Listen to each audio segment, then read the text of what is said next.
Hey guys, this is Bruce and welcome to another episode of ConvoCourses, where we talk about everything related to security compliance mostly. People don't really talk about this, so I figured, you know what, I should talk about it. I want to start this off by letting you guys know I have a new book out, early release. It's only $1.99, and this is going to be only for my subscribers. So it's only going to be out for like a week. And then after that, it's going to be about $40 because the books, like, I don't know if you noticed, but books like these, they're not cheap because sometimes they're used in schools and stuff. That would be my guess. I'm not sure, but I've had to buy these books for 50, 60, 70 bucks. So this one right now is $1.99. And this one talks about the risk management framework, ISSO, it talks about the NIST 853 controls from the perspective of an information system security officer. And this is going to be version 1. I've already done the editing, but I've got one more round of edits that I'm going to do. After I do those edits, I'm going to re-release it, and that's when it'll be $40. So this view, if you actually purchase this book right now for 99 cents, it won't be that much different than the last one that comes out when it's $40. But right now, nobody knows about it because I haven't really marketed it yet. But once it gets marketed, this book's gonna do okay because there's nobody talking about this book right here. Another thing that I'm releasing early release as well is the Security Control Assessor course. And this is something that people have been asking me about for a long time, and here it is.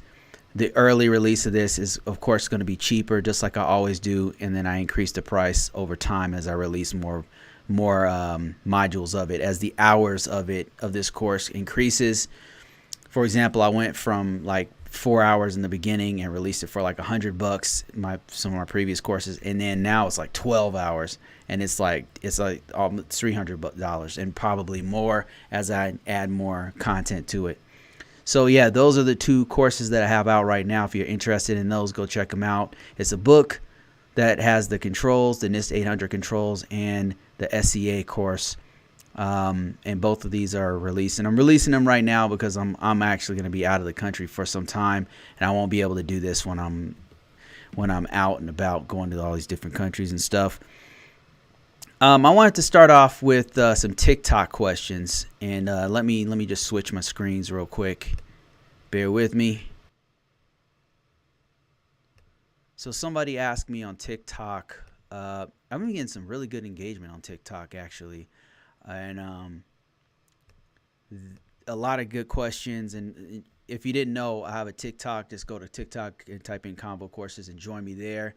You ask any questions you want. We talk about it. Make short videos on that. Let me see, TikTok.com/ConvoCourses. Okay, here we go, right here.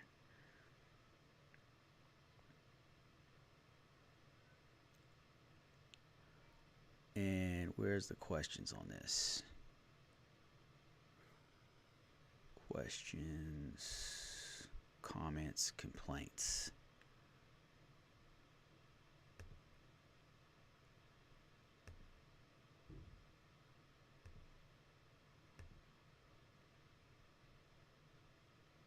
I don't know if you guys are on TikTok yet, but it's a pretty fun platform, I have to say.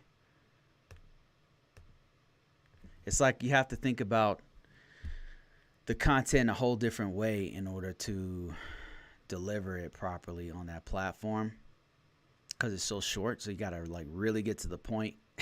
You got to really get to the point really fast. But yeah, it's a pretty fun.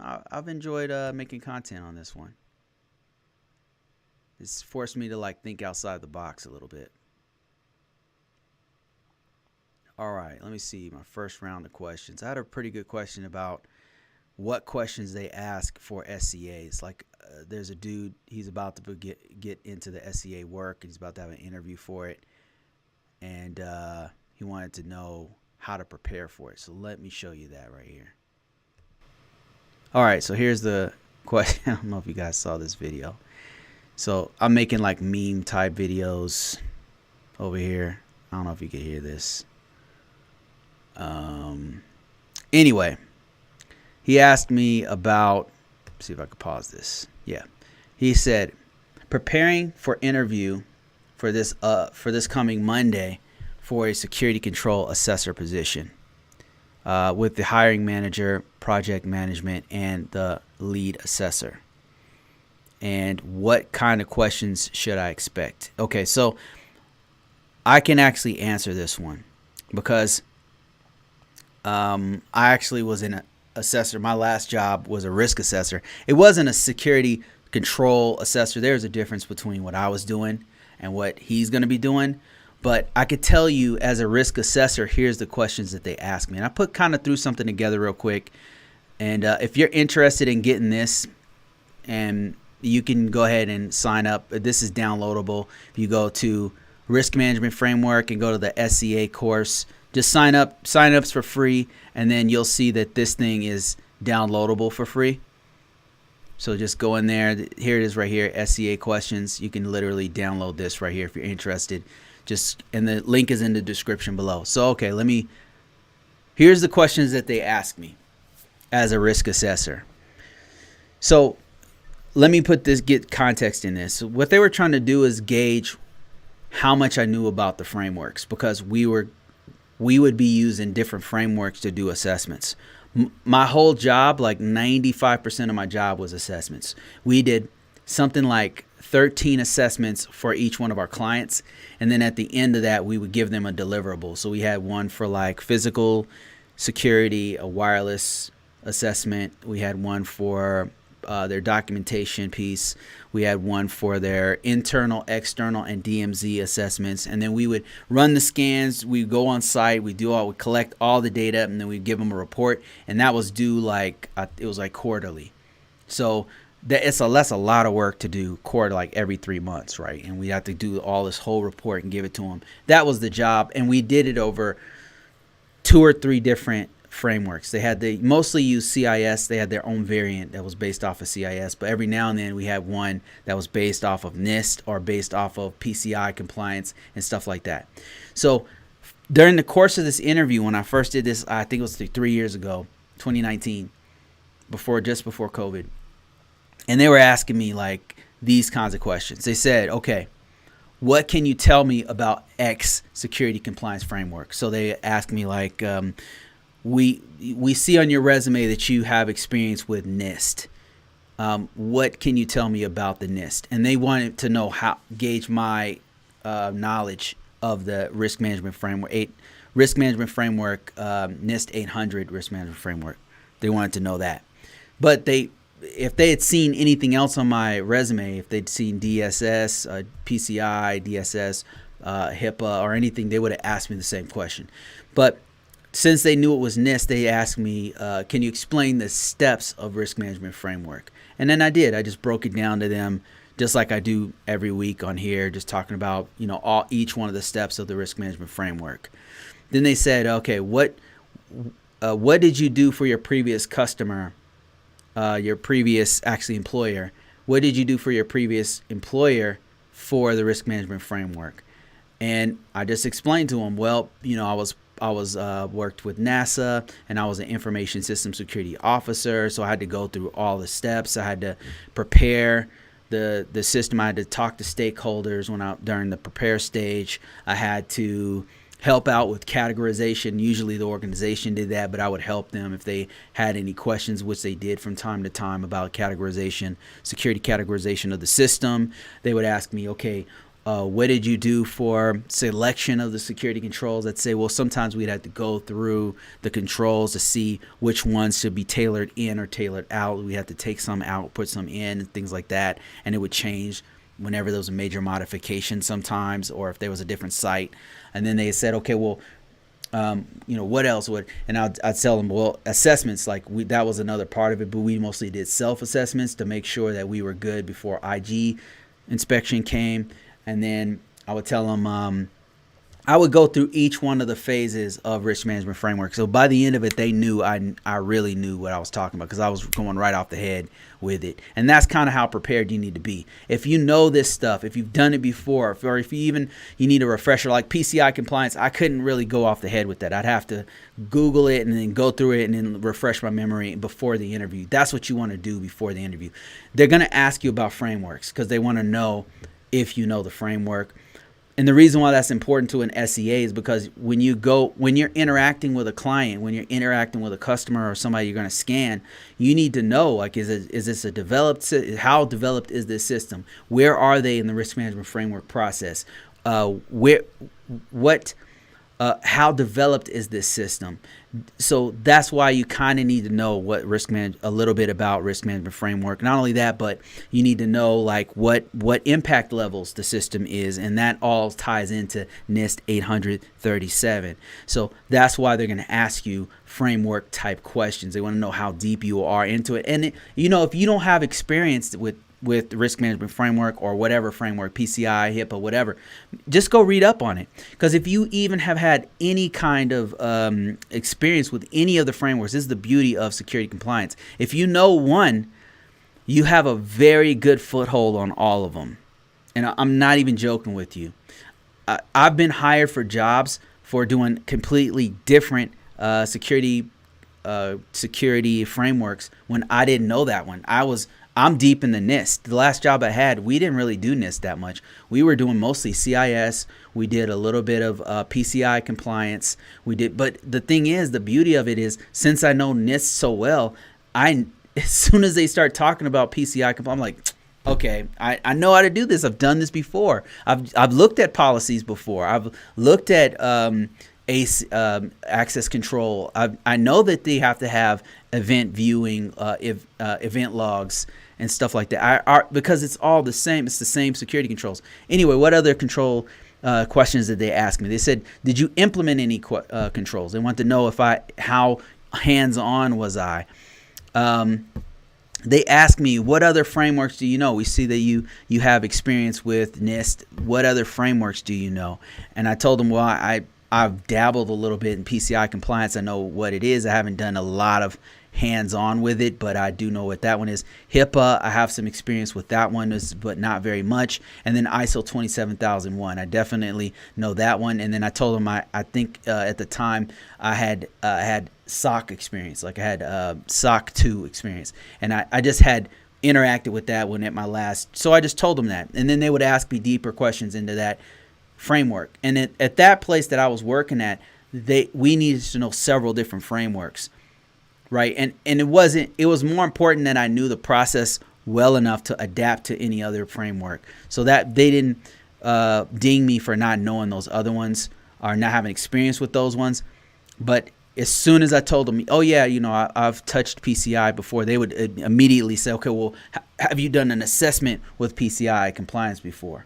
So you got to be careful what you put on your resume, because there's a good chance they're going to ask you about this. And this dude is saying that he's going to be having an interview. This is a very serious interview, because it's going to have the project manager, the manager, and the lead assessor. So the lead assessor is going to ask a bunch of technical questions. They're going to ask technical questions about conducting actual assessments. So for this, I bet you they're going to ask a question like, what are the methods of assessments? What methods have you used to conduct assessments? Methods of assessments means like, have you done interviews before? Have you done testing on a system before? Have you observed their documentation? Those are the three methods that you normally use to do assessments. Just to explain those briefly, it's like observing means just like it sounds, like you're looking at something, you're observing the documentation, for example. You're making sure that the documentation has everything it's supposed to have in there, that is updated within the last year, or whatever the frequency is of that one, that it's been signed off by upper level leadership, that it has things like the purpose and the scope in the documentation, that it's addressing things like AC controls or things like PE controls or whatever controls that are in the security policy. So that's one thing that you do to observe. You're looking around to see what's going on, and then making a educated educated assumption from a reasonable person that this is secure, or this is not secure, this is going to have a certain level of risk or whatever, and then you're documenting that. Testing is where you're sitting down at that system. Like, let's say you were doing AC controls, you're doing access control. You want to make sure that they have access account management on there. You got to make sure that they have wireless. So with wireless, you have to walk around with a wireless scanner and see what actual data is coming through. So you're actually testing the actual environment. You might log into a system or have them log into a system to literally test that it has a banner that pops up like it's supposed to. That's testing. It's mostly hands-on and touching the system to make sure it's doing what it's supposed to do and has the security controls put in. And then the other method is, I said observe, I had testing. And then the other one, of course, is interviewing. That's just like it sounds. You're going to sit down with the people who are the stakeholders or the points of contact, and you're going to ask them questions. Okay, do you guys have AU controls implemented? You wouldn't say AU controls. They don't probably know what that is. But you'd say, do you guys have logs? Do you guys have logs turned on? Are you guys logging the events? Then they say yes. Okay, what events are you guys logging? Okay, and then you're documenting what they're saying, and they're attesting to, yes, we have logs, no, we don't have this, we don't have that. So they're attesting to or confirming that they have this or don't have that.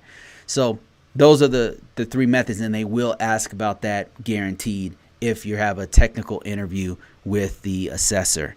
And other things that they asked me when I was in mine was my interview for a risk assessment job was healthcare. They wanted to know if I had done any work with the healthcare sector, the financial sector, because that's what we were doing. We were taking on clients from different sectors, different industries, and we would have to do all of these different assessments on them. Physical assessments, looking at their documentation, scans, looking at their all the data in the scans. And that was another thing they asked me. That was a big one.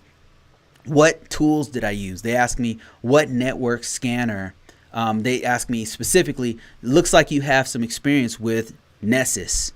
Insert scanner here. They would look at my resume and they would ask me the question. I'd say yes. They said, well, can you explain what you did with Nessus? Can you explain what you did with insert network scanner here? And I would just explain to them, well, here's what I would do with it. I was mostly looking at the results. I very rarely ran the scans, but the results, that was my whole world, was looking at the results. And it so happens that's what they wanted to hear. Then they asked me about cyber threat intelligence systems. They said, have you ever had an experience with cyber threat intelligence system X? Have you ever had this? And I said, no, I haven't had any experience with that, but I'm anxious to learn it. I'm really excited to learn more about threat intelligence. Is one of the things I've been really wanting to get into, especially in large environments. And they were impressed with that answer. I mean, obviously, because I got the job. And I actually happened to be really good at that when I got in. They also asked me about CVEs. Now, CVEs is something really important if you're looking at vulnerabilities, because CVEs are going to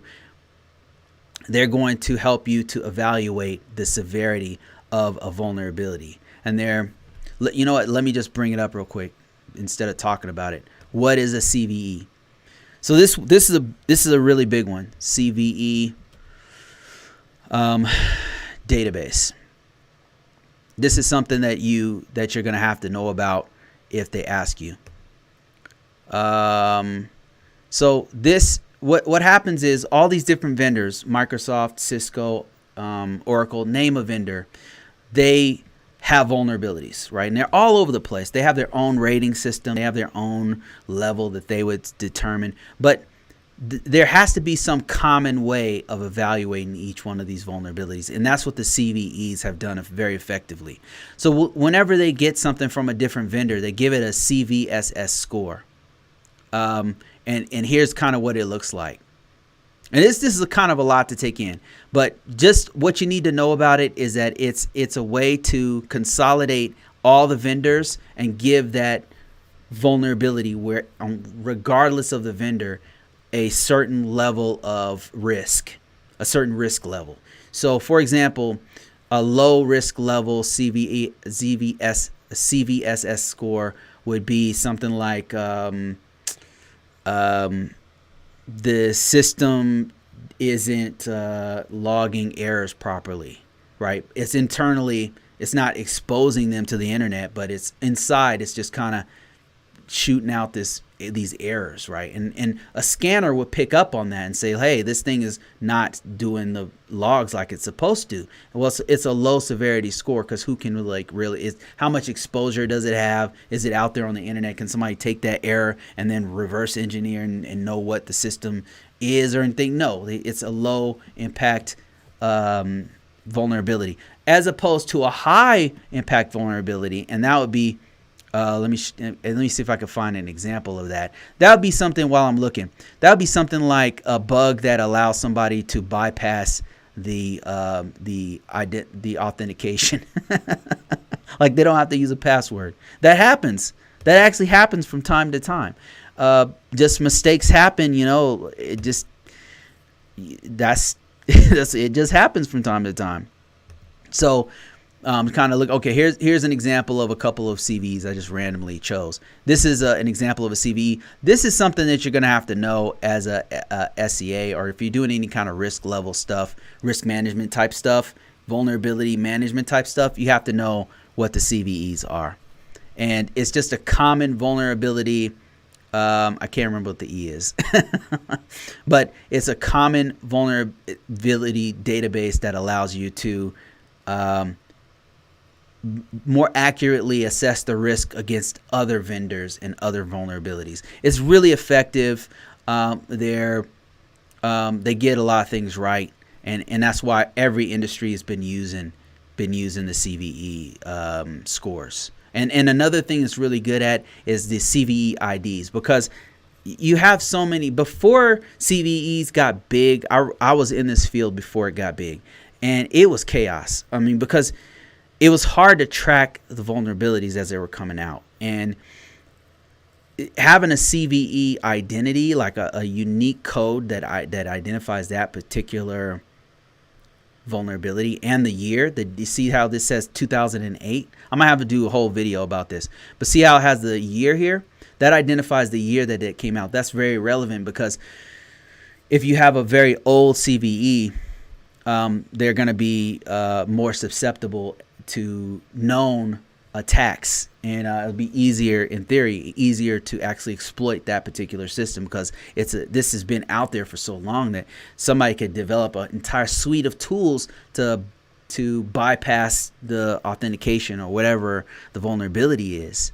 So that's another question that they could ask is, can you tell me about CVEs? Can you tell me about your experience with CVEs? Another big one, especially for if you're working with the Department of Defense or any of the branches of the military, is HPSS and ACAS. And HPSS is basically McAfee.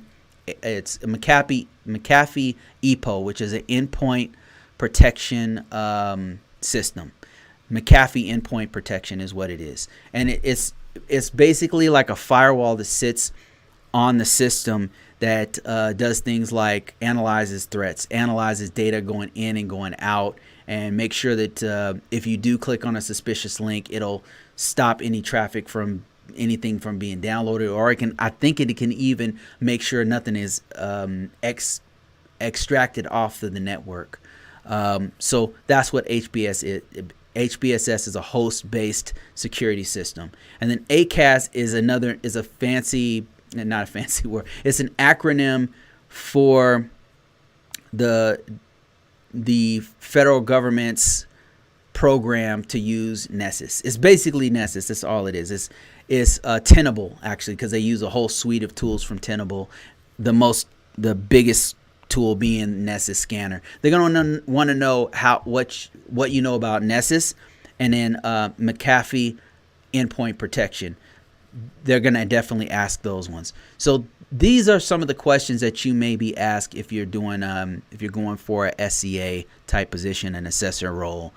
Some of these for sure you'll see, and I'm just telling you based off of my experience as a risk assessor, these were some of the questions that they asked me. All right, let me see if there's any other questions that are out there. Let me see here. I'm gonna switch this real quick. Navi, hey, thanks a lot, man. Says, hey Bruce, good work with the books. I bought both of them. Oh man, thanks a lot, man. I appreciate you, man. Hey Nabi, if you can, give me another one of your excellent reviews. I really appreciate that. That helps a lot.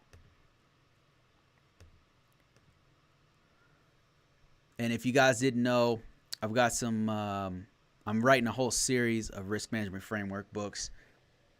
They're out there right now on, I got 2 of them so far, but I'm working on the 3rd, and that 3rd one's going to be SCA.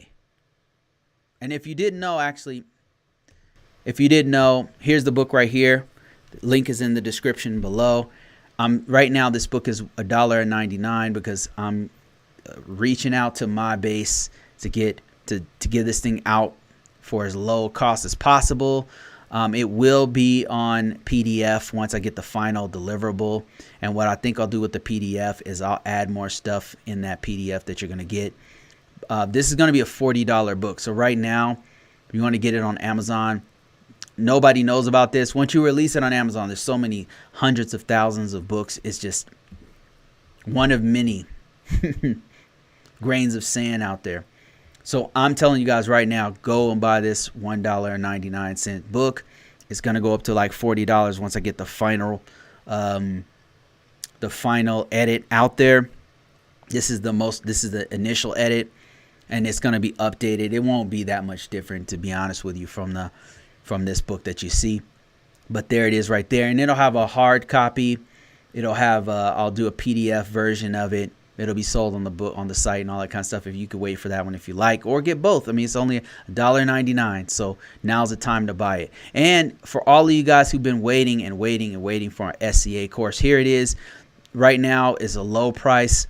It's going to go up over time. I'm working on all the other modules, but here's the first couple of modules right here. The modules I'm going to release over the next few months.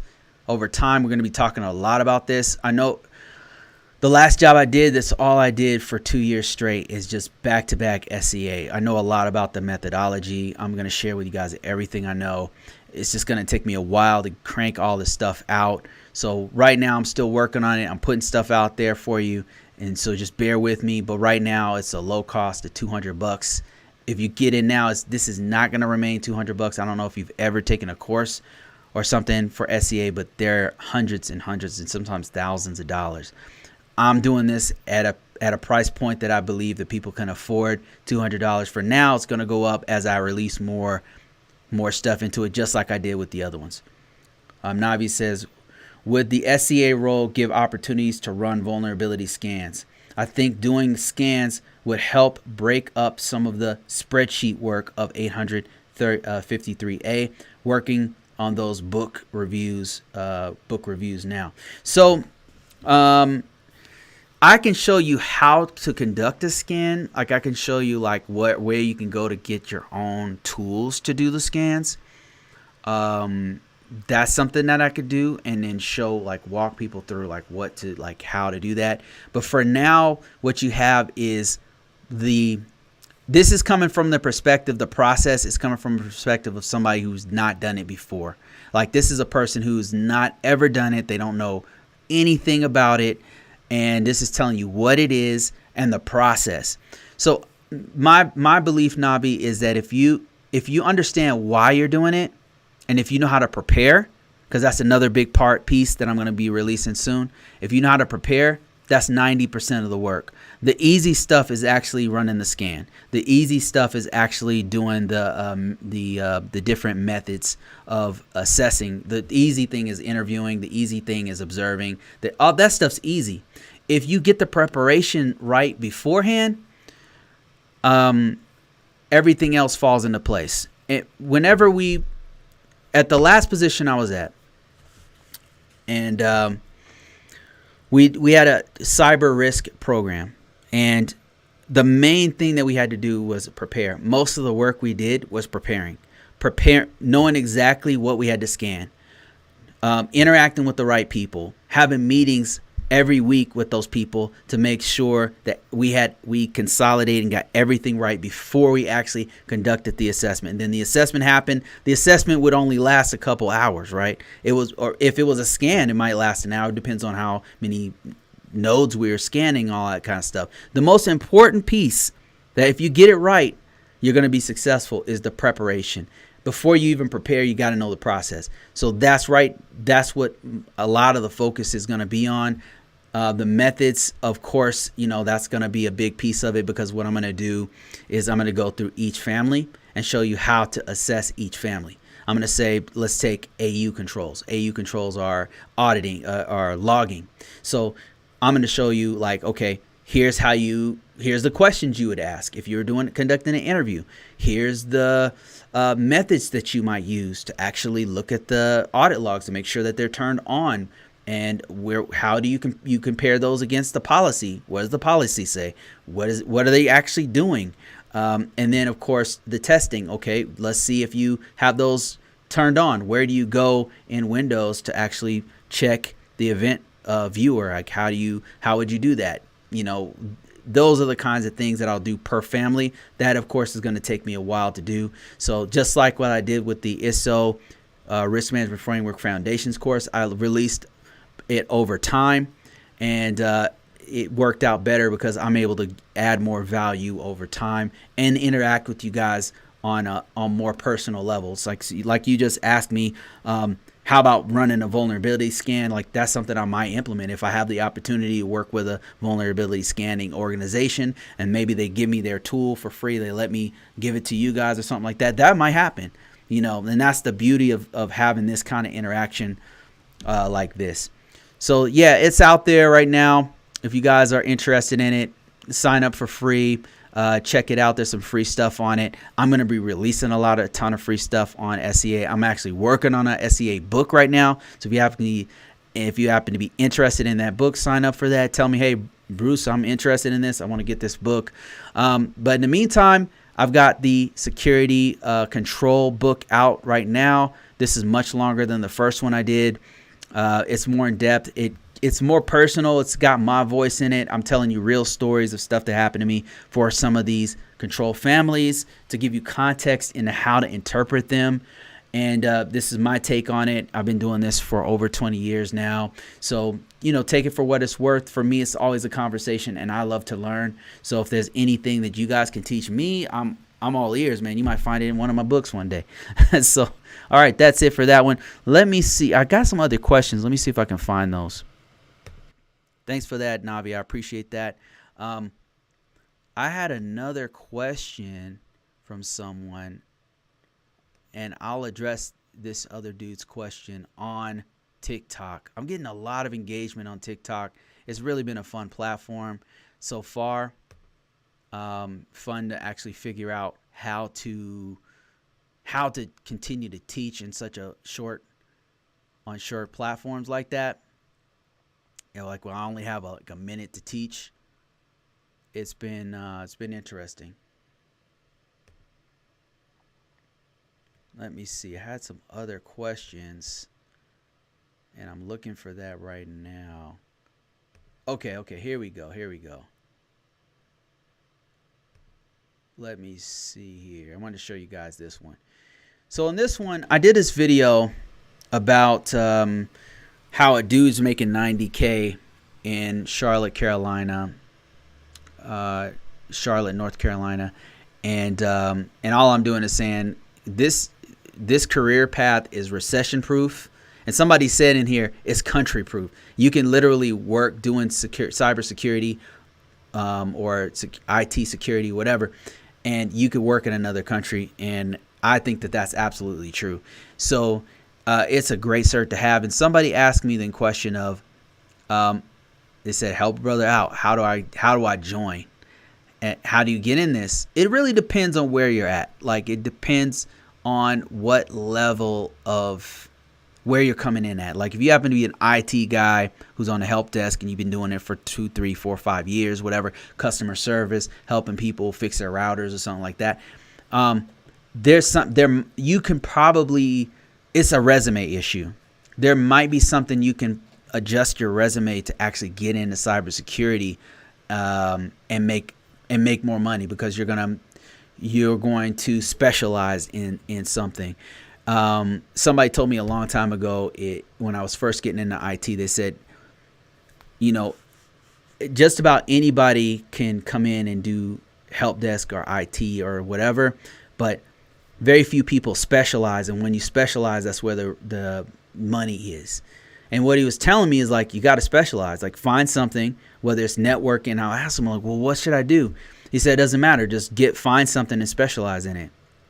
Either software engineering, where you're actually writing code, developers. There's networking. Like if you want to be a network engineer, go get a Cisco certification or Juniper certification, specialize in things like Palo Alto or whatever. You can do firewalls. That's another one. You can do cryptography if you happen to be really good at math. Forensics, that's another really deep one that's very specialized. So there's all these different fields that you can specialize in. And this specialization of cybersecurity, for me, is compliance.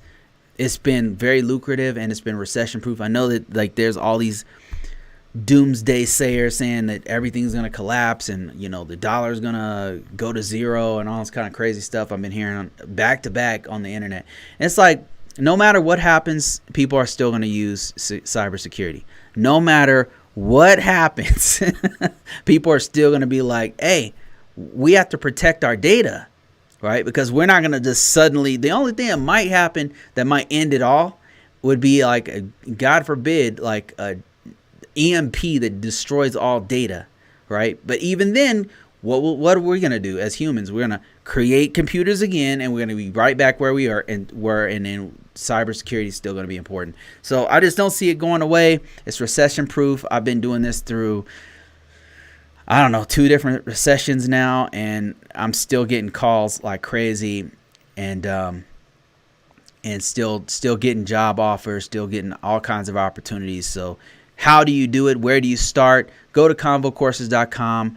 Check out some of my free stuff. I got literally free courses that you could just sign up, just start watching it, to start you off from nothing, from zero. Where do I start? From nothing. And that video course just tells you, okay, what's the first thing you need to do? Become a geek. That's the first thing you need to do, is learn this stuff. You have to learn the common body of knowledge. Very first thing you need to do. That actually might weed out some people, because some people don't want to do it. Like, you might get halfway through the course and be like, this isn't for me.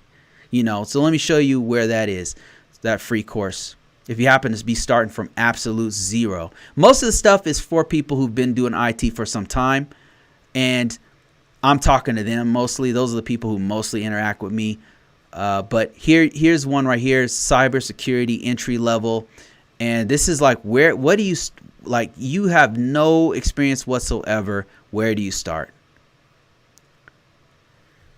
Okay, somebody said, all right, before I read this question, let me do something here real quick.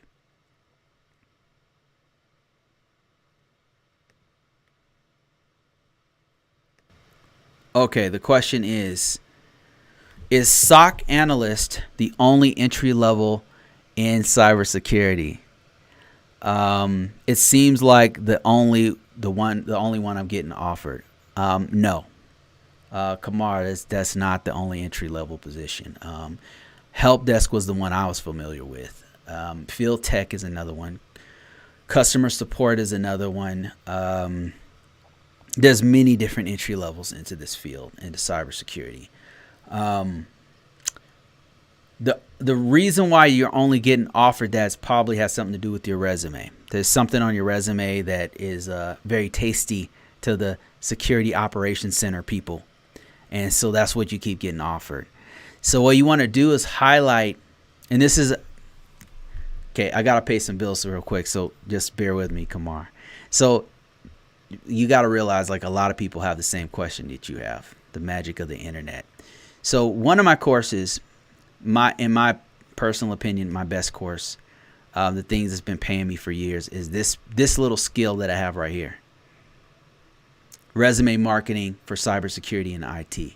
So in this one, what I do is tell you exactly what I've been doing to get jobs.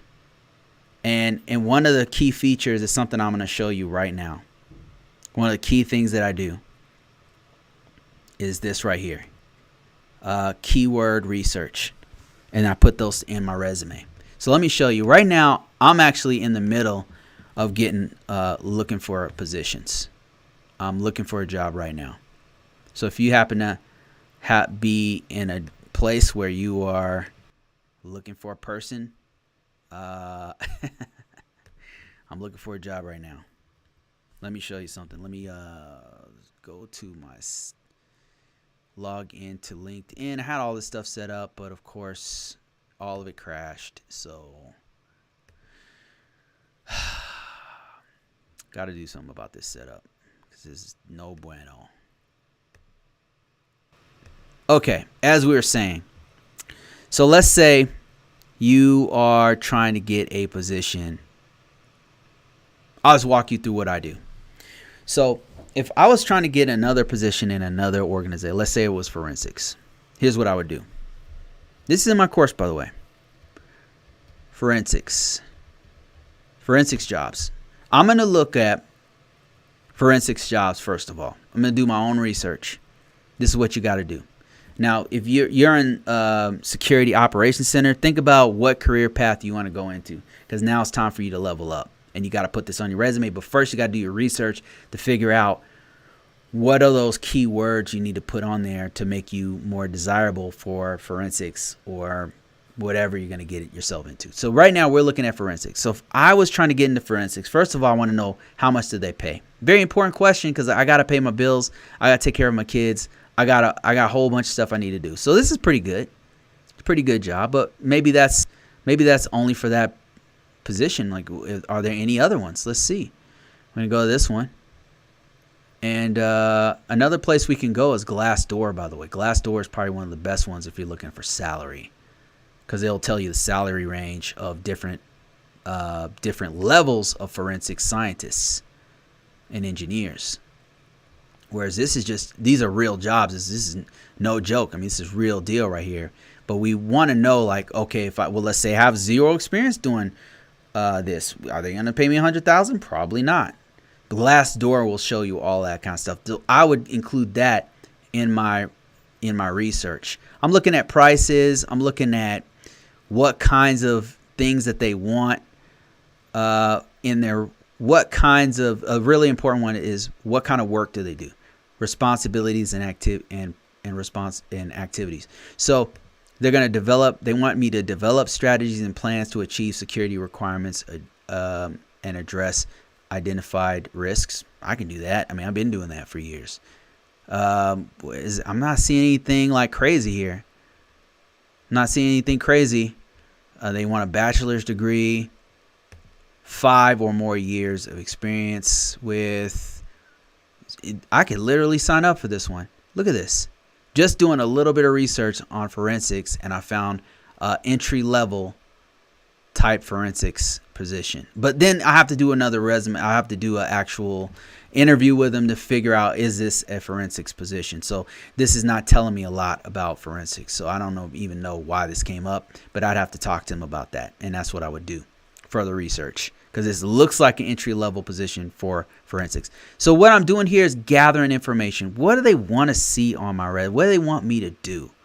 Right? As a lot of what I'm seeing is basic security stuff, but I'm not seeing like specialized tools. I am seeing a lot of bachelor's degree type stuff, but I'm not seeing a lot of. Okay, here's one right here. CTF. I keep seeing this. This is a very huge tool. This is something I'd have to have on my resume. So what I could do is, let me see, cyber triage and forensics, CTF. Is this a common keyword? I wonder. I'll do more research on that one. I thought it was a tool, but maybe not. Let's see, what else are they looking for here? This looks like basic stuff. I mean, this looks like basic stuff. Really. But, you know, one thing I would want to have on there is an understanding of TCP/IP, understanding of basic IPS/IDS, understand troubleshooting Linux. I want to have that on my resume. Whenever you've done any of this stuff, you need to have that on your resume. People don't spend enough time in the preparation stage of their resume. This is the stuff you got to have on there. Cyber triage and forensics. Is that the name of this? Yeah, that's the name of the, okay. All right. Anyway, I'm doing more research here. I'm pulling in keywords here. I'm just researching here. I'm looking for like tools or something, and I'm not really seeing a lot of like specific tools that they want me to have skills in. It looks like basic security stuff. CTF, capture the flag. Yeah, right? Oh, yeah, it does sound like that one. Provide CIS in NIST and DISA. So, okay, next stage. I've gathered some keywords here. I got some idea of what they're kind of looking for forensics, and a lot of it's not too far removed from what I'm trying to do, like what I already have in my skill set. But you want to gather as much of this data as possible, right? Next step is look at people's resumes for forensics. So see what I'm doing here?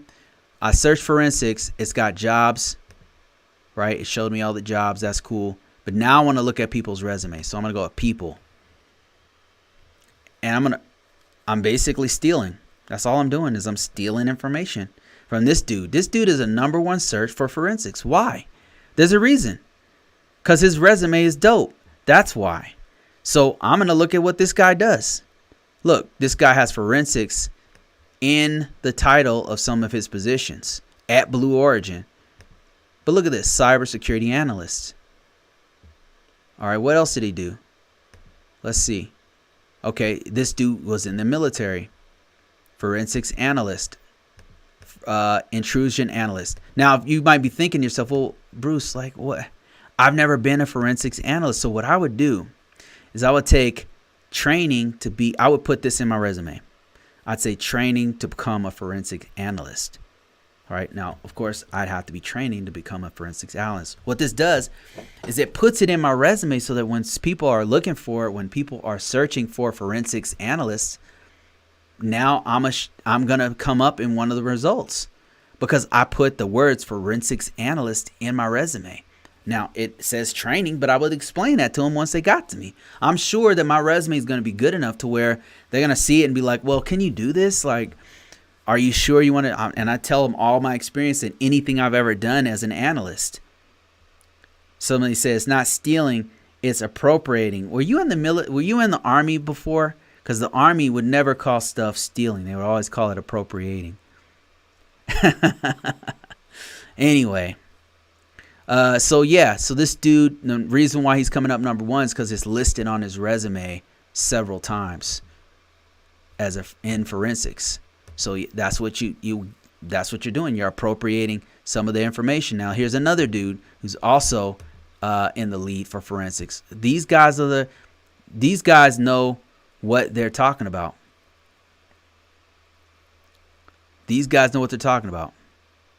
So these guys are the leaders in this particular space. That's why they're coming up #1 on this. You notice, do you see similarities between these two? You notice how they're filled out completely? That's what you got to do. Another thing you can do is look at their certifications. This guy has a certified ethical hacker. He's got a certified reverse engineering analyst. I don't even know what that is. A CISSP. Yeah, so I think a reverse engineer, I think what they do is they take code and they figure out how it works, and what this is how they figure out where advanced persistent threats are coming from, because they are able to look at the code and figure out like what country it came from. What I think that's what it is, but I could be wrong. Anyway, so look at this. Look at these guys' skills. Look at how much stuff they have in there.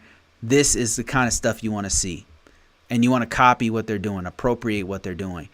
I'm not telling you to lie. I'm telling you to find a way to get it in your resume. That's what you do. And if you are a security operations center and that's all you're getting, figure out which direction you want to go and go in that direction.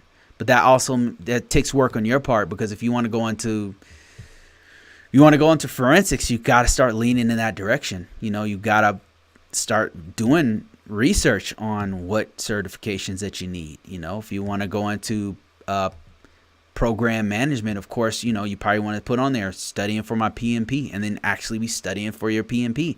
So I hope that helps for the SOC. And I had another question that was similar. Let me see if I can find that. It was another LinkedIn question, I think. Was it? No, it was on, damn, it's on freaking YouTube. Hold on a second. Give me a second, guys.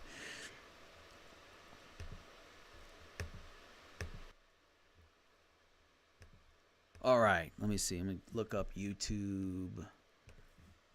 I want to show you guys what I'm actually doing to get jobs right now. I'm in the process of getting back into the job market here real soon. And wow, getting tons of offers, but I'm being very, very picky. So it's going to take me a while to get a position, to be honest with you, because I'm really going to get something I want.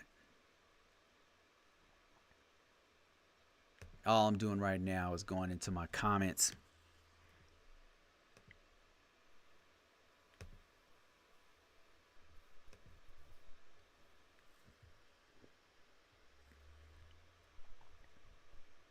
$10,000 subscribers. Pretty cool. Okay, here we go. All right. So here's my comments from YouTube. Let me just make this a little bit bigger. I had a comment about, let me see. They said,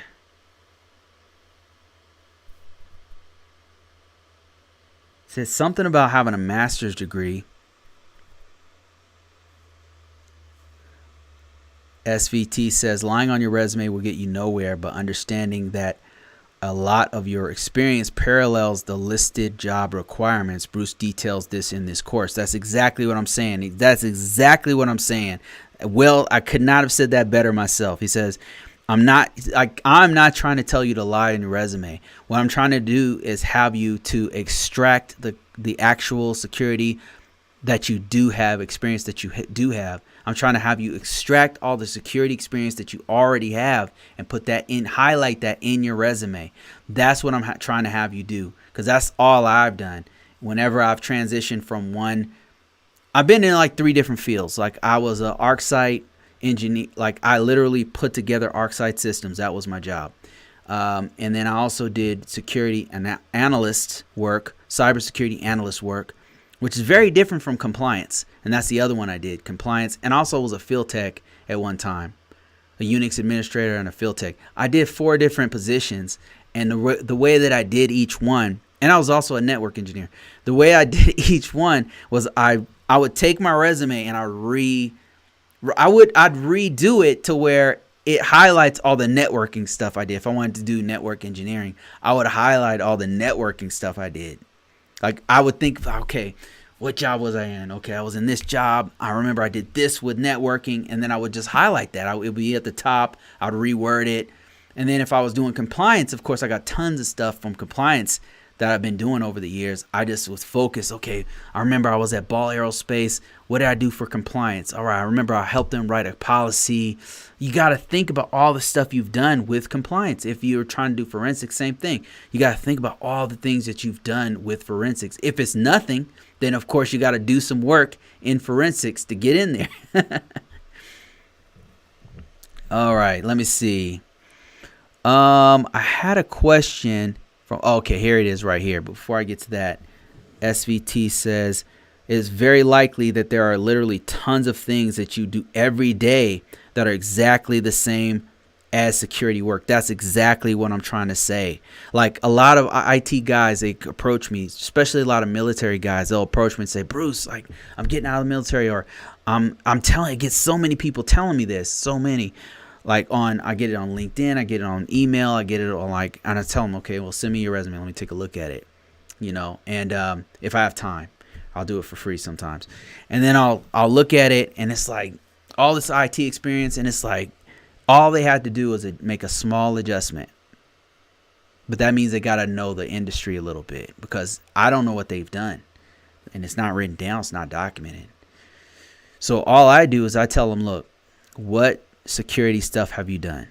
Well, I don't know. I haven't done any. Okay. Have you ever, simple things like, I bring this example up all the time because everybody does it. Have you ever updated a system? Like, have you ever put a patch on a Microsoft system? Yes. Well, that's cybersecurity. That's a security. You implemented a security control. Like, maybe if you write it like this, or what's another one? Virus definitions. Everybody does that. If you happen to have been in IT for any number of months, at some point you updated the signatures on the virus that's on the antivirus software that's on your computer. If you've done that, then you got to put that on your resume. If you did it 1,000 times for an entire floor of systems, guess what? You got to put that on your resume, right? If you've, like, one of the ones that you trivialize the most is whenever you get a call from those people you hate and despise, the policy guys. That's me. That is me. Those policy guys is me. Those guys you hate that tell you, hey, we're trying to get this compliance. We've got this SCA coming soon, this audit coming. Like, I need this or that description from you. Could you describe this or that firewall, or could you describe this? Those guys that you hate their guts, that's me. And those guys make pretty good money, by the way. So what I'm trying to say is, whenever you've helped them, whenever you've given them a description, you have helped to get an ATO. You've helped because they're reaching to you because you're the subject matter expert on whatever you're doing in the SOC. You're the reaching to you and saying, hey, when you guys are on night shift, are you guys gathering this or that log? Right? And it sounds like it's just a trivial thing, but you've actually are helping them to get the ATO for their system, or an authorization for their system. So you can actually put that on your resume because that's what you did. Okay, so this dude asked me this question here. He says, I have a master's degree in science and cybersecurity, but I still don't have a job in cybersecurity. I need help. Okay, so my question here, because this doesn't make sense. Whenever I get these questions, these comments, it just does not make sense to me. And the reason why is because if you have a master's degree, at the very least, and even with no experience, at the very least, you should be able to get an internship. You should be able to get an internship to start. It doesn't make sense to me. I guess they just don't know. I mean, I have to know more information. So what I'll do is I'll like this comment, and I'll just say, email me at contact. This is my new email, by the way. Contact at ConvoCourses.com. I'll get to it when I can. I'm going on a really long trip. Maybe one of these days I'll be able to answer these questions. I'm getting so many emails and stuff that I got to focus on the stuff that pays me first. You know what I mean? So I just liked and commented on my own email. Oh, well. Let me see. You better be updating those AV definitions every month. Amen. Artifacts. Yes, artifacts for the ATO. That's right. That's exactly what they're called. This man, hey, SVT, like, what do you do? Are you a compliance guy? You're speaking my language here.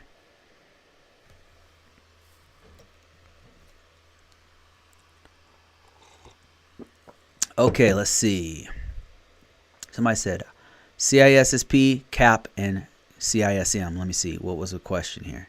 It was, what certifications, what GRC certifications do I recommend? And this person said CISSP, CAP, and CISM.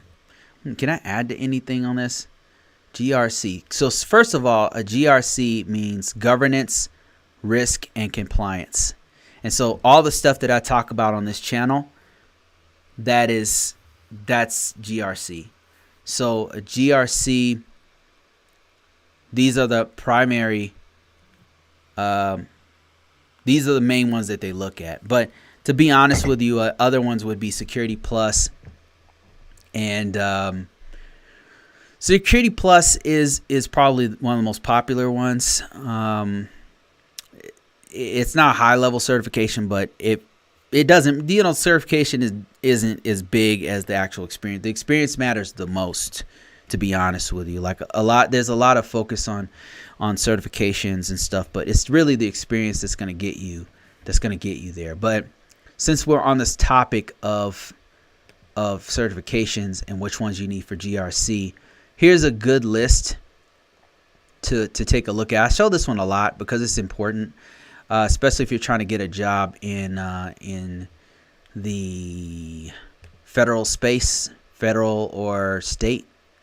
Then this list that you see right here is known as the 8140, and it was developed by it's either Department of Defense or some part of the government, federal government, for a cyber workforce.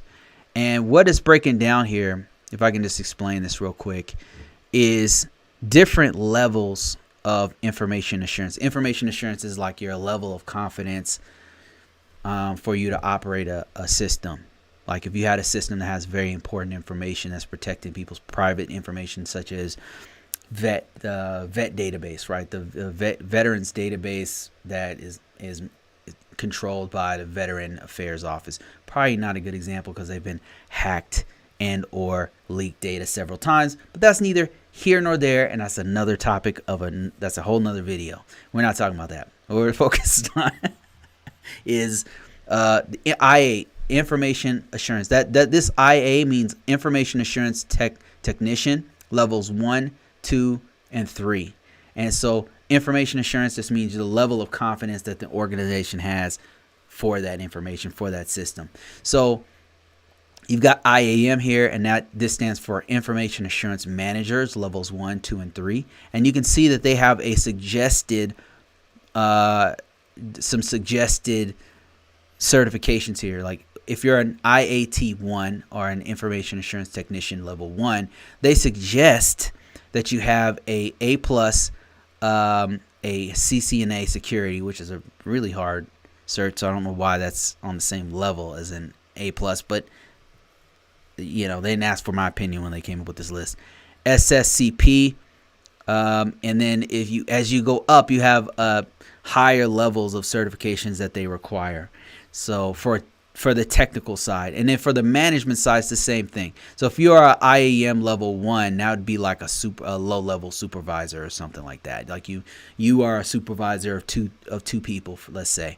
So they're saying you should have at least a CAP or a GSLC or a Security Plus for that. But if you're a level 2, that means like maybe you manage one small unit within a cybersecurity or IT department or something like that. You usually have a CAP, a CASP, a CISM, a CISSP, or a GSLC. And it goes on. And then they've got specializations like auditor and upper level managers and things like that. And incident responders. You got CEH in there. These certifications give you a good idea of what is hot out there in the market. It does not tell you how good the person is. It does not tell you how smart they are.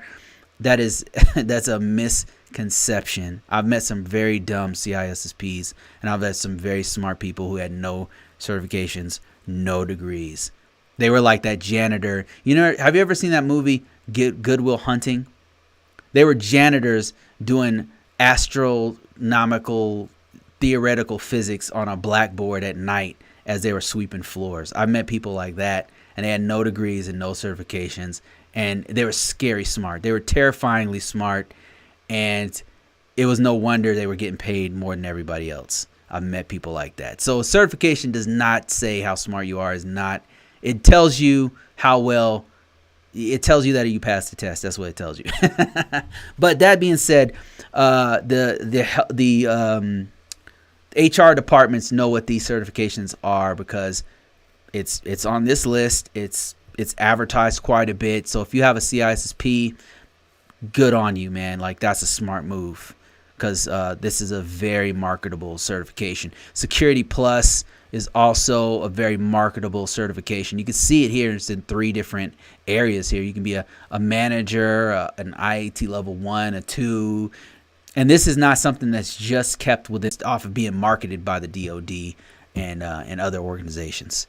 So yeah, let me see if I have any other questions on TikTok. And by the way, TikTok is awesome. Follow me on TikTok if you happen to be there. It's ConvoCourses at TikTok. I do videos on there that I don't necessarily always put on YouTube or Facebook or Reels or whatever. I try to kind of keep them all everywhere. Like if I have short form, I try to put them on all platforms. But I sometimes I can't. It's native to the platform, and it's not gonna always go over there. So just best thing to do is just follow me on ConvoCourses, follow me on YouTube, follow me on Facebook, and then you'll see all my material there. And a lot of times it's free stuff that you wouldn't otherwise. Like you could sign up for it, but it's also little slivers of free gems that I put out there for everybody. If you guys are joining me late, you guys should know that right now I have a new course out. This is something people have been asking me about for a long time. I released the first part of it. I'm in development of this. I'm going to continue to put more and more material over time, and the price will go up. But right now I have a CSA course that's out. The first parts of it is out. The introduction and the process is out. Next is going to be the preparation stage, then the planning stage, and then we're going to get into conducting the actual assessment. If you're interested in something like this, it's $200 right now, but also you can just check it out for free. If you sign up for free at ConvoCourses, sometimes I just give out free stuff for no damn reason at all. And then also I have a book out. So this book is right now is $1.99. Trust and believe all these prices will go up. I know you're like, well, if it's only $1.99, then how is it worth anything? This is going to be a $40 book. I'm just telling you guys because you follow me, right? Right now it's $40 because this is the first. This is the first version of the book. I've got to do a final edit, and I just figured, you know what? I'm not going to wait another week for my edit to be done. I'm going to go ahead and release it now. There might be some minor issues in it. I'll release it now for $1.99. I'm going to come back in the final edit, $40. That's how much this book's going to cost. I'm going to be selling this on the site as well, but right now I'm looking for you guys, my followers, my community, to go ahead and buy it for $1.99. Give me a dope review just like you did on my last book. Thank you guys so much for that. It really helped out the sales of that book. Now other people are finding it on Amazon. That's how this thing works. What happens is it goes off reviews, right? So if it has good reviews out there, people will see it and say, okay, well, I'll check this book out. So there's the book out there for $1.99. It's going to be about $40 when it's all said and done. Right now for the first week, it'll be $1.99. And then, of course, you've got the SCA course for $200. This is also going to go up in price over time as I release more and more bits of it.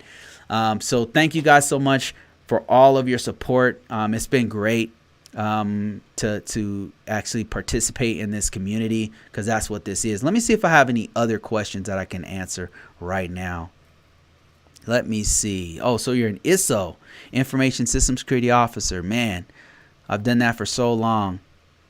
And ISSO is a really good career. I mean, you know, I used to hate it in the beginning because all I wanted to do was I wanted to be like some kind of like a hacker or something like that. You're like, I would really get into that stuff. But what I learned is the ISSO work, it gave me a lot more, it gave me a more robust experience in cybersecurity. I noticed like those guys who are really deep on, say, I don't know, coding, they don't really know about physical security. They don't really know about personnel security. They don't know anything about, they don't have a very high level of emotional intelligence that I've had to develop over time because I had to talk to people. And because I was an ISSO for so long, I have this well-rounded, not only technical, but also managerial experience. I have the ability to speak to 3 tiers in the organization, including the C-level execs, the customers on the other end that have nothing to do with the technical side, the actual deep technical people who I gotta just to talk to them for 3 minutes. I got to study for 30 minutes to figure out what technology they have and what words to use and stuff. I have experience touching all these different pieces of an organization's cybersecurity. And so becoming an ISSO gives you that level of experience. So, man, it was really worth it becoming an ISSO. Abby says, hey, Bruce, how do you do CPEs for the CAP? Let me see if I can show you real quick. I'm going to show you. Let me see if I can log into mine, and I'll show you how you do that. CPEs for the CAP. So, first of all, it's done through ISC2 squared.org. And there's certain domains that you have to do. And what I do as I'm logging in here, I'll show you in a second here. But what I do is things like this. Actually, this is a CPE. Me teaching people is a CPE. But also my books, my book, writing the book is also a CPE. Reading a book is a CPE. I don't know if you knew that. It sounds like cheating, but no, it's literally a CPE.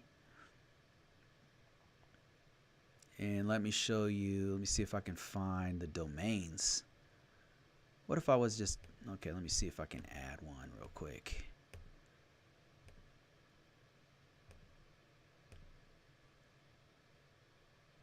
I'm actually logging into the site right now, so I can show you what as I'm talking to you, so I can show you like what it looks like and everything. Let me see here. I almost got it.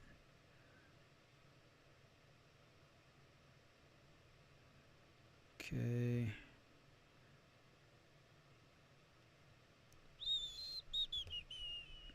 Okay. Almost got it. Bear with me, guys. Okay. All right, let me show you here. All right, here I just logged into my own personal ISC2 squared. I have the CAP, by the way. So Abby asked, how do you get CPEs for the ISC2 CAP? So CAP is a certification that focuses on the NIST 800. And this is how you do it. You log into your site, into the ISC2 squared.org site, and it asks you like what category are you filling here. So you got education, like that's like if I went to school, if I got another certification, like if I got, for example, if I got the CAP, if I got the CASP from CompTIA, if I got another certification, that would actually help me with my CPEs. That also includes college courses, of course, the webinars. They don't have to be an actual college course where you're paying money. It could be a free webinar. Like if Splunk will send out, hey, here's a free webinar, buy our stuff. You go there, you watch it for an hour, and you can put that in there as an actual thing that you did. Another one is contributions to professionalism, and then they tell you like here's some examples of it. Board, let me see if I can make this a little bit bigger. Board services, like if I went to the ISSA, there's an organization called the Information System Security Association locally. Every town and city has one, every state has one. I would go there, and if I served as the professional board of that organization, I could put that on there. Exam development for a subject matter expert, if I helped to develop an exam, and it goes on and on. It actually gives you some little examples of things that you can do. Prepare a presentation, a lecture. I do this a lot, so this is one I could use. Webinars, attending a webinar, presenting a webinar, all of those things will help you to get CPEs. And then they ask you like, what was the label of it? What would you call it? What was the length of it? Was it a day course? Was it how many? And it tells you based on if you had a day or 2 days or whatever. Like, watch this. If I put 8 days, it should increase the credits. but I said 1 day. Let me see. What if I said 2 days? Yeah, there you go. See how increase the credits here? So those are CPEs. Now, what they want you to do, you can't lie on this because sometimes they'll audit you. And then another thing is they'll ask you for artifacts, evidence that you've actually accomplished. So you don't want to lie on it. Like, that's a bad idea. And it's not necessary. Like, you can literally like read books to get CPEs. You can read a book that's in this field. Like, you can't read, if you read a history book on the Civil War, that's not going to help you with CPEs. Okay. I mean, obviously, you know, but if it's a book about encryption, that might help you. You know, if it's a book about, like a Kevin Mitnick book about the art of deception or something, that might help you out. Okay, so professional development. Here's another one. This is if you went to a chapter formation management, non-security education courses and seminars, and then they give you, like, you would have to put it in here. Non-security might be, I don't think they're talking about ancient Egypt. Okay, I think they're talking about like IT. You know, it has to be something related to our industry. Non-security industry, like, it had to be something related but not security. That's what they mean. So yeah, that's how you do professional development. Unique work experiences.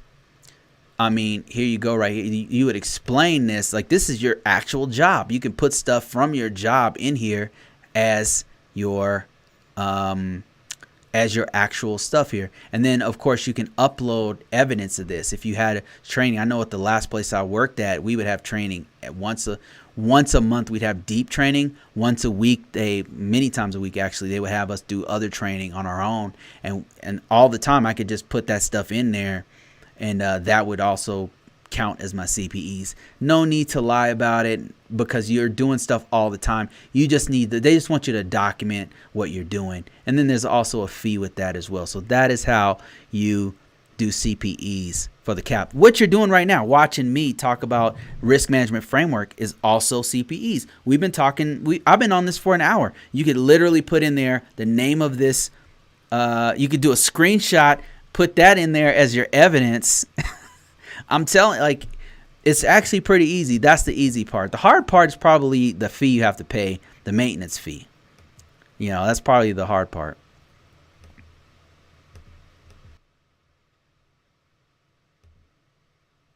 Okay, let me show you my CISSP. If I can, just give me a second. I'm trying to go to that one if I can.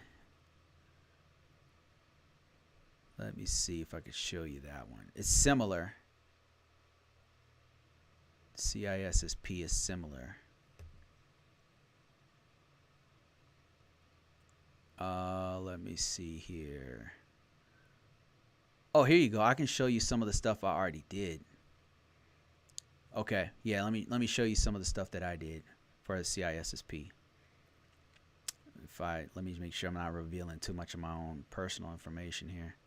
Okay, I think we're good. Hope I don't freaking get hacked or something. Somebody found something. All right, so here's CPEs right here, and I've got to put some in. I just haven't had time to put this stuff in there, but I will. But look, so here's one: initial risk assessment report review. That's from my job. I actually did some sort of a risk assessment there, and then I had to do like a conference and a presentation on it and stuff like that. So that was something I developed, and that one they accepted. And another one is I did a fundamentals of cloud concepts, AWS, and one for Google and Azure, and put that one in there. That was a ton of videos I had to go through. It was not easy. And then recorded future and dark web stuff and a physical security assessment seminar. So that's a course I did. I think I got an actual certification for this one, to be honest with you. So that was about 2 credits. That actually should have been way more credits than that. That thing took a long time. Security assessment resources review overview. So that's how you do it. And it's similar to what you saw there. It just asks like what what you did, like whether it was a presentation or something, how many hours was it, you put that in there, and that's how you do it. And then also what I'll do sometimes is I'll upload if I had a certification from it, I'll upload that. Like if you went through my course and you have a certification from it and it's within your cycle, you could actually upload that and say, I went through Bruce's course, here's CPE, and it actually has the hours in there for it. So if it says 8 hours, the course says 8 hours, you could put that in there and upload it as one of your CPEs for the CAP and the CISSP, by the way. And the Security Plus also does, they call them like CEUs or something like that. Hope that answers your question. Let me see if I have any other. Just so you guys know, while I'm in between going to the next topic here, I'm going to be going out of the country for a while, so I might be away from. I don't know if I'll be able to do this next week, but we'll see. Maybe I'll be able to do it from that place. It depends on the actual access to the internet. Okay, here's a good one. Somebody asked me. Somebody said, Malik says, hello, Bruce. Can you please make a video on cybersecurity assessor role? So I'm going to start doing more since I have the cybersecurity assessor role that's out right now. And if you guys didn't know, if you happen to be coming in late, I have a security control assessor course that I'm releasing, early release. That's why it's so cheap right now. But you can also preview it for free.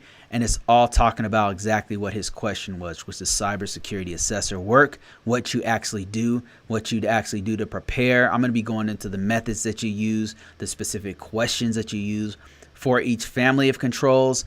All of that's going to be in video form. I'm also writing a book on this that's going to go in detail on what you actually do as a security control assessor in that role, because a security control assessor assessment work is not just done by security control assessors. It's not just something that you do as your actual job role. It's something that ISOs do too. Something that information system security officers have to do when they do a self-assessment on their system. It's something that cybersecurity people have to do in all industries. At some point, you have to do an assessment on your system. So all I'm doing is talking about from the NIST perspective, how do you do it? I'm gathering all of the experience that I have had over the years doing risk assessments and doing security control assessments and doing privacy assessments, all that kind of stuff. All the documents are going to be in there for you to download, templates, stuff like that, just like all the other courses I do. But also when I'm doing, I'm grabbing data from the NIST 37, the NIST 53, the NIST 53A, and all the other documents, and putting it and consolidating it into a video form. And that is what this course is. And then I'm going to also include the actual methods for each family, but that's going to take me obviously more time. I've only released the first part of this, and then coming weeks and months, I'm going to be releasing more and more of this. And then as I do that, the price will go up gradually, because this is not, if you look on the internet, there's not that many assessor courses. It's just not something that's really taught, which is kind of strange to me because it's so important. But yeah, we're going to be talking a lot about that, but I could talk about it right now.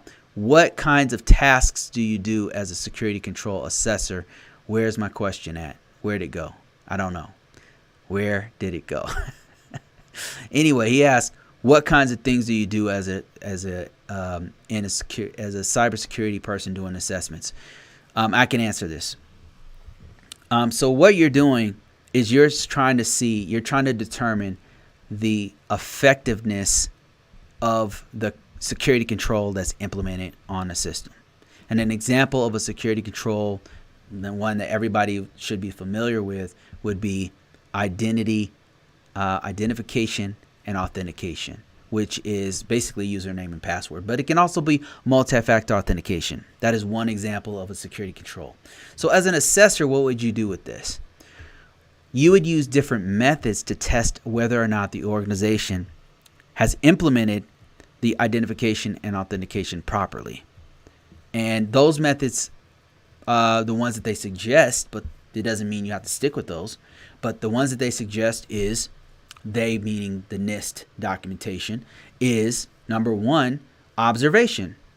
Observing the documentation, looking at the documentation. Do they even have a policy or procedures for identification and authentication? They should have one, especially if they're a federal organization. So you would observe their documentation. Is it up to date? Did they have signatures for upper level managers on it? Does it actually address identification and authentication effectively? Does it say, hey, we use username and password exclusively? Or, hey, we use multi-factor authentication exclusively. We use biometrics. We use thumbprints. Does it mention those things? So that's what you would do in observation. You would observe and determine whether or not they are talking about identification and authentication.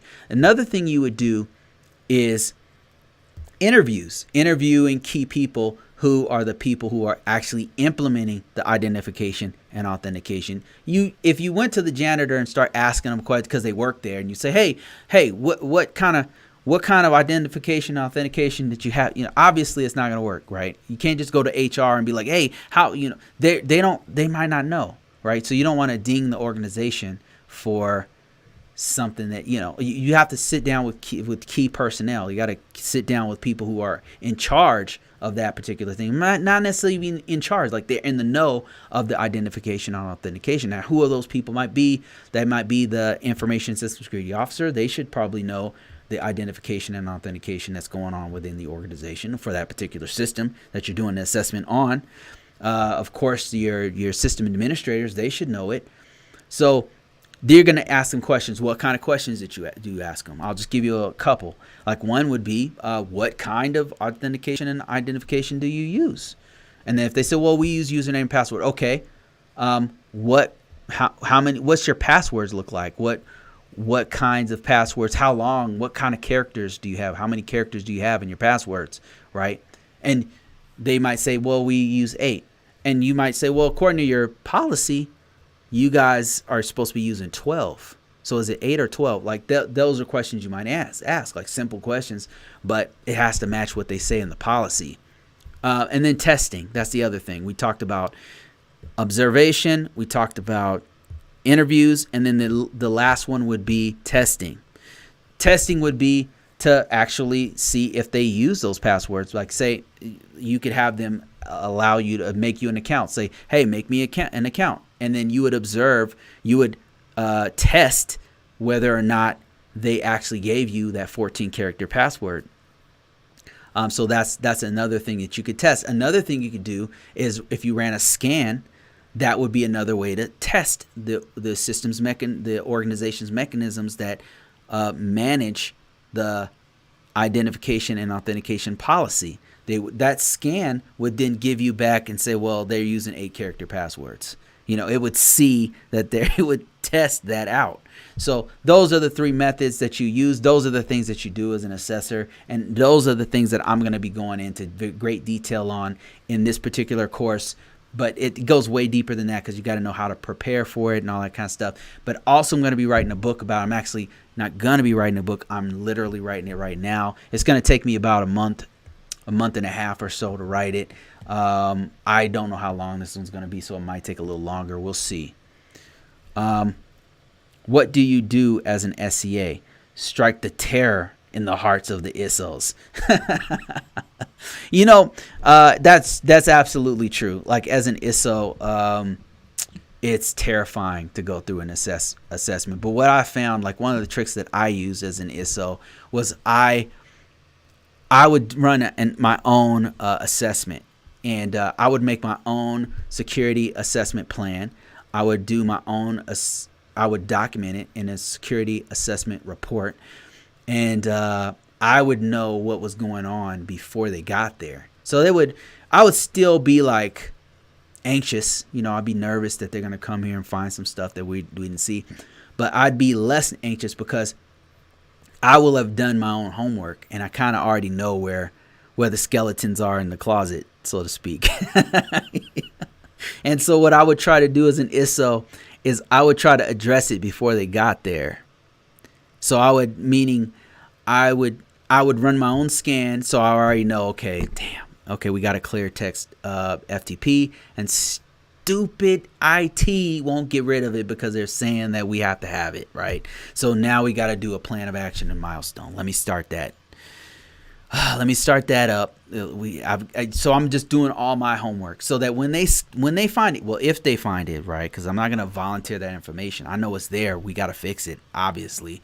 But if they find it, I have an answer for them. I can just say, hey, listen, I already know about it. You know, thanks for pointing that out. We already know about it. We have a plan of action and milestone that's already being done.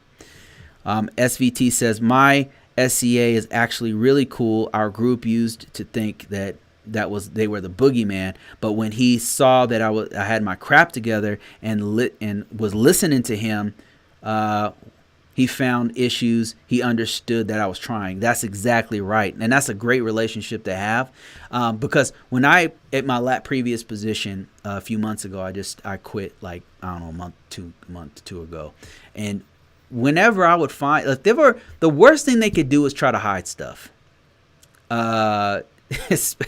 or lie about it. Man, it's just like, what? Like, what are you doing? We're on the same team. I'm not trying to hurt you. Like, I'm trying to help to get this organization tight so that we don't get like a malicious breach. Like, if we have to get our shit together. We're a team, you know. So I was the assessor, and we'd run the scans and stuff. And if I could see that they were trying, then I could present that to upper level management and say, look, here's what they had before, here's what they have now, and I could show an improvement. And if I could show an improvement, then that would take the heat off the ISSOs, that would take the heat off the ISSMs, and it would show that, hey, they're working on it. And 9 times out of 10, I mean, that is what risk management framework is about. It's about managing the risk. You're never going to have a system with zero vulnerabilities, with zero threats. You know, that's not a system anymore. It's something else. It's not an information system. It has exposure to maybe not the internet, but it can have exposure to other systems. It's going to have exposure to data coming in and going out. It's going to have exposure to users using the system. Like, at any point, somebody could do something bad or mess something up, and it's going to crash the system. There's all kinds of things that can happen to a system. There's always risk. There's always vulnerabilities. And we're just managing the level of impact that those bad things, those negative things that happen, we're just managing the level of risk that's going to occur, that's going to happen with that. We're going to make sure that if we fall down, we can bounce back up again. That's the name of the game, is managing and reducing the risk to the organization.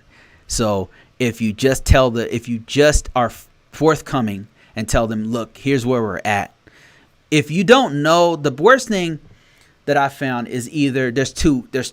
The worst one, I think, is when they actively lie about it. They know there's a problem and they're trying to hide it. That's just, I'm not going to be on your team anymore. If you're trying to do stuff, pull stuff like that, I'm not on your team. I'm just going to report the facts of what I've seen, and then that's it.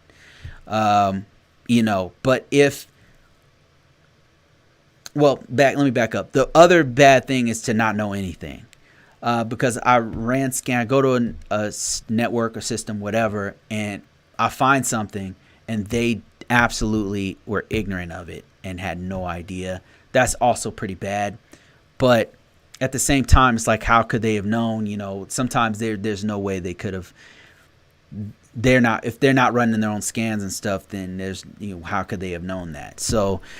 But that's still bad because they should be running their own scans. They should be doing their own due diligence and stuff to find that stuff. So those are the two things. Like, if they're hiding it, and if they just actively don't know about it because they're not doing due diligence, I think those are two of the worst things I've seen. So, man, the best thing you can do is just be forthcoming about things and just show progress and say, look. And then listen, just like he said, SVT said, like, listen to the actual assessor when they say, hey, this thing, you might want to take a look at this. And then you go take a look at it and take care of it. And then at the very least, have a plan of action to actually fix it. That is awesome. That is mad respect to people who do that. All right, let me see if there's any other questions here. Let me see here. If you guys didn't know, I have a TikTok out there. Come and join us. We're building this community out on TikTok. I'm representing you guys on TikTok.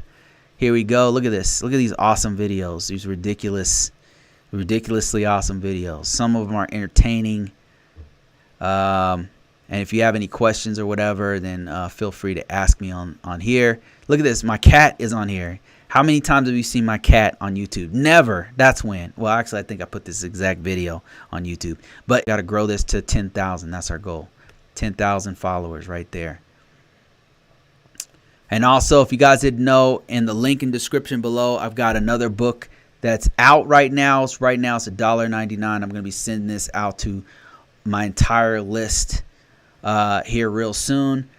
And it's not going to be $1.99 forever. This is going to, just like before. Right now, I'm getting some reviews. Like, if you guys don't mind, buy this book, $1.99.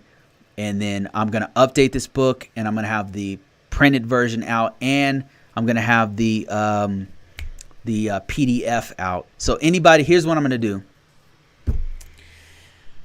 Okay. For this time only. For anybody who gives me a review, if you buy this book and give me a review, when I get done with the final copy, the final edit, I'm going to send you I need to see your review there. I will send you, I'm not even sure if this is legal. I don't know. I'm going to send you a PDF. I'm going to send you a PDF. A PDF version of the final book. And you should know that there's another book coming out. I'm working on another one that focuses on assessments. That one, I don't see a lot of people writing. I don't see a lot of versions of actual assessments. But here's the book right now, right here. This one focuses on actual controls, the control families. It doesn't go into all 1,000+ controls. What it does is it helps you interpret what control family, what each control family, where you should focus as an ISSO. If you happen to be an information system security officer, there's certain areas that are more visible to the assessors, to the organization, that have the most exposure. And if they're not taken care of, it can really hurt you and the organization. I focus on those things. We interpret it. We interpret what the control is trying to say and how to manage the risk. And then we talk about what do you do in each part, in each step in the risk management framework process. And we're not talking about every control, because not every control applies to every system. NIST is not a one-size-fits-all. It's a tailored security compliance methodology. You tailor the controls to your organization. But what I do is focus on the things that are most important. All right, guys, I've been talking for about 1 hour and 40 minutes, which is like a record for me. I don't normally talk for up to an hour. 2 hours, but that's it for this one. Thank you guys. Thanks to SVT for all your amazing commentary and all your questions. I appreciate that. Thanks Navi to 2000 and Kamar and everybody else who stuck with me. Appreciate you guys. I will see you guys. I'm not sure if it's going to be next week, but at some point in the future. Just keep watching. Go ahead and join me on TikTok and check out the book if you want. And